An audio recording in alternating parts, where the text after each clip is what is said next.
Vous écoutez l'épisode 90 de Femmes et Ambitieuses, le podcast de coaching qui accompagne les dirigeantes, managers et entrepreneurs à changer le monde et à s'épanouir à le faire. Je m'appelle Jenny Chamas, je suis coach de vie certifiée et auteure du livre Ambitieuse et épanouie. Toutes les informations que je partage ici sont disponibles sur mon site jennychamas.com. Abonnez-vous au podcast sur la plateforme de votre choix et recevez tous les mardis le nouvel épisode. Si vous appréciez ce podcast, partagez-le avec les femmes que vous aimez et qui pourraient en bénéficier. Et vous pouvez aussi me laisser un avis 5 étoiles sur la plateforme de votre choix. 1000 merci.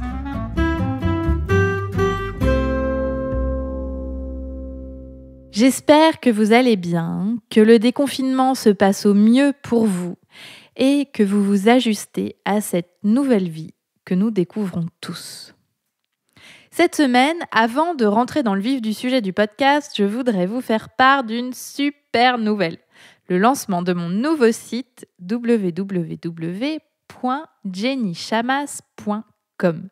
Si vous m'avez connu sous le nom de Coach Happy, eh bien, c'est de l'histoire ancienne. Avec Jenny Chamas comme marque et comme site, je célèbre mon approche de coaching dédiée aux leaders ambitieuses. Vous verrez, mon site est magnifique. J'en suis amoureuse. Je ne sais pas si on peut être amoureuse d'un site, mais en tout cas, c'est presque ce que je ressens. Il était important pour moi de faire quelque chose de simple et de beau pour que les messages que je passe soient percutants et soient doux pour vos yeux. Je l'ai fait pour moi et pour vous. J'en suis très heureuse. Alors, je voudrais dire un grand merci à Sophie Lepêtre et son studio Le Paradis, qui ont créé une identité visuelle à mon image, vraiment juste et que j'adore. Alors, je mettrai son contact dans les notes de cet épisode. N'hésitez pas à aller voir son travail qui est magnifique. On ne sait jamais, si vous aussi vous avez une marque à lancer, eh bien, voilà quelqu'un qui pourrait vous aider. Alors, je vous suggère d'aller faire un tour sur mon nouveau site jennychamas.com et de vous promener. Vous y découvrirez évidemment les podcasts, mais pas seulement, plus d'informations sur le coaching. Vous verrez aussi quelques cours gratuits qui sont accessibles. Bref, n'hésitez pas à aller y jeter un œil et puis pourquoi pas revenir vers moi et me dire ce que vous en pensez. Et n'hésitez pas à vous inscrire à ma newsletter qui, elle aussi, s'est refaite une beauté, qui est trop belle et dans laquelle je vous partage des outils et des conseils plusieurs fois par semaine. Donc le site, c'est www.jennychamas, jennychamas.com. Alors plongeons maintenant dans le concept de la semaine qui devrait beaucoup vous parler, surtout aux mamans qui sont ici présentes. En tant que parents, on nous parle beaucoup de parentalité positive, d'éducation bienveillante. Et comme moi, vous avez peut-être lu de nombreux ouvrages sur le sujet et essayé autant que possible d'appliquer ces concepts avec vos enfants. D'insister sur le positif, de les encourager, les respecter, les aimer comme ils sont, en respectant leur développement et leur rythme. Ça n'empêche pas la fermeté et l'accompagnement adulte, mais c'est fait avec amour et bienveillance envers l'enfant.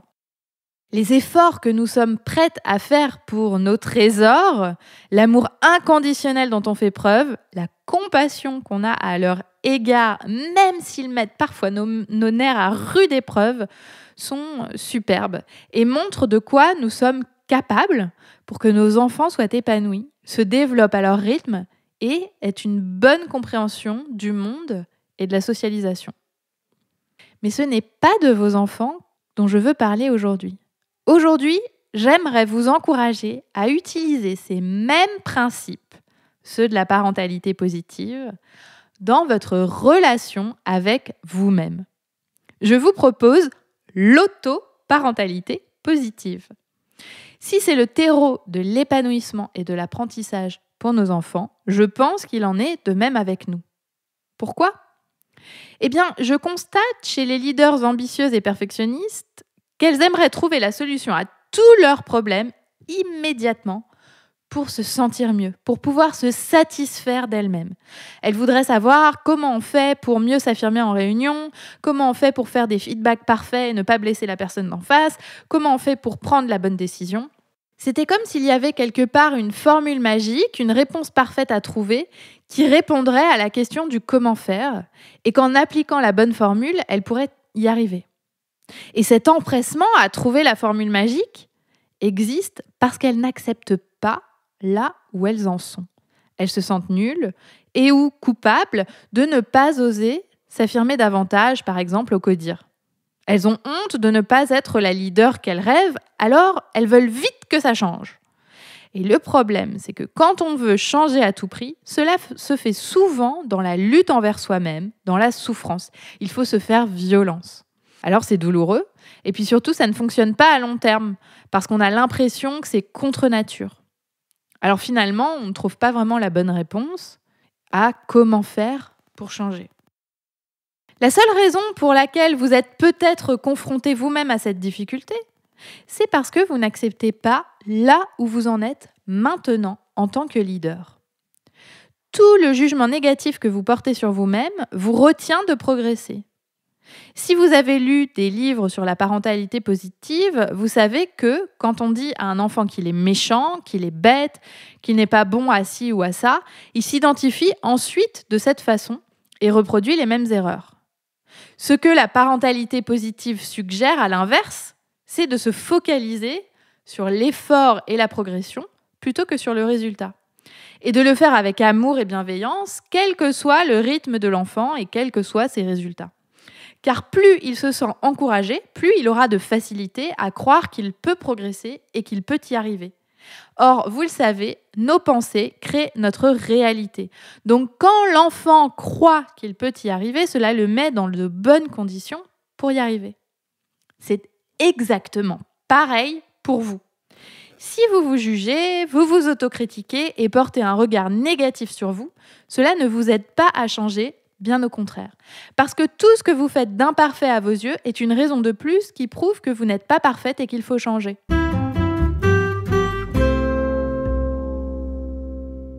Imaginez un instant que vous appliquiez les principes de la parentalité positive à vous-même. Par exemple, quand vous faites une erreur, au lieu de pointer l'erreur, vous pointez l'effort et le courage d'avancer et de se tromper. Quand vous avez peur, que vous n'osez pas vous lancer, vous faites preuve de compassion envers vous-même en accueillant vos émotions et en vous concentrant sur le petit pas que vous pouvez faire ici et maintenant plutôt que sur la montagne à escalader pour être au top. Plutôt que de vous dire que vous êtes nul et que vous n'êtes pas assez comme ci et trop comme ça, vous vous dites que vous êtes parfaite avec vos imperfections et que vous avancez petit à petit pour vous développer. Plutôt que de pointer ce qui ne va pas, vous choisissez de pointer vos qualités et vos compétences. Comment vous sentiriez-vous si vous faisiez cela au quotidien pour vous-même ? Si vous vous donniez de l'amour inconditionnel, de la compassion et de la bienveillance, vous vous sentiriez apaisé, rassuré et surtout capable d'avancer. Parce que si les erreurs ou les imperfections ne sont plus un problème qu'on pointe du doigt, alors on peut s'autoriser à se planter et à faire les choses de façon imparfaite. Et c'est exactement comme ça qu'on avance et qu'on se développe. Pensez à vos enfants. Là, je vais prendre l'exemple de mon fils Charlie. Plutôt que de lui dire que ses 5, donc là je parle du chiffre 5, ne sont pas assez ronds et trop irréguliers, pas à la bonne hauteur, il ne suit pas les lignes, et plutôt que de lui dire qu'il faut qu'il s'entraîne et qu'il écrive davantage pour réparer cette erreur, je lui dis que je suis impressionnée par ses progrès parce qu'il progresse en comptage. Et je suis également impressionnée par ses efforts d'écriture parce que des 5, il en a écrit des centaines. Alors comme il se sent valorisé, tout ce qui touche aux chiffres le séduit et il est enclin à écrire des 5.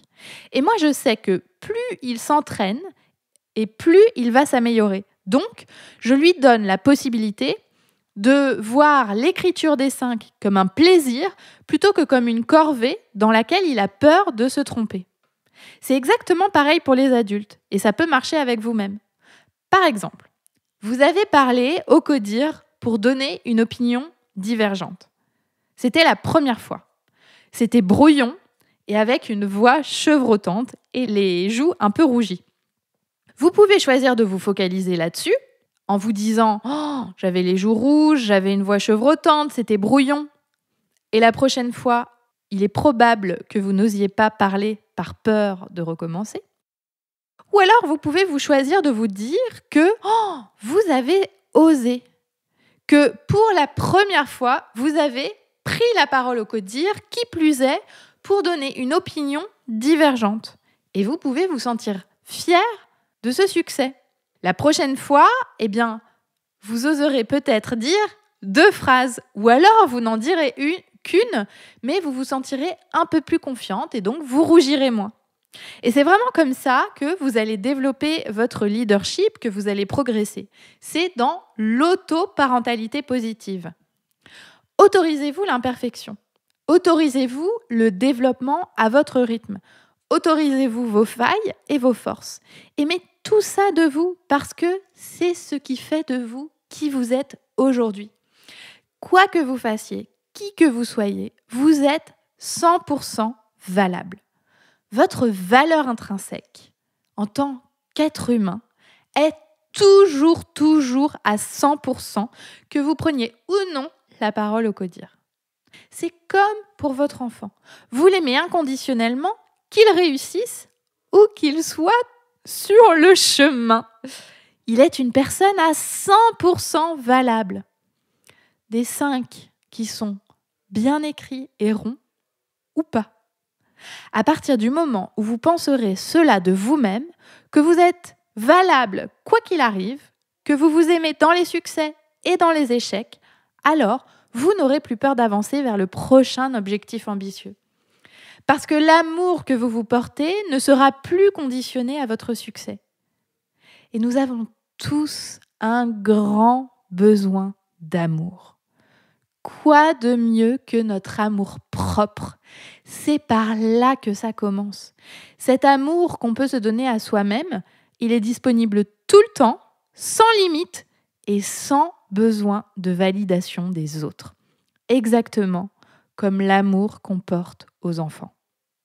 Offrez-vous cela.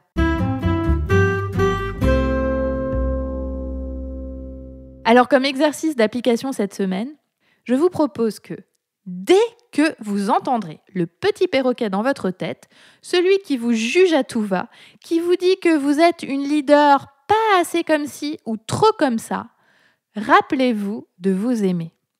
Qu'est-ce que l'amour répondrait au petit perroquet ? Que vous diriez-vous par amour pour vous-même ? Vous êtes entrepreneur, manager ou dirigeante et souhaitez franchir une étape décisive dans votre carrière et trouver votre équilibre. Je suis la coach qu'il vous faut. Je propose un programme de coaching de 6 mois pour des leaders ambitieuses et motivées qui veulent changer les choses pour elles, aller plus loin dans leur développement professionnel, tout en s'épanouissant à le faire. Si vous vous reconnaissez, que vous avez le désir de vivre une vie intentionnelle et épanouie et d'affronter les challenges et les risques sur le chemin de vos objectifs, ce programme est fait pour vous.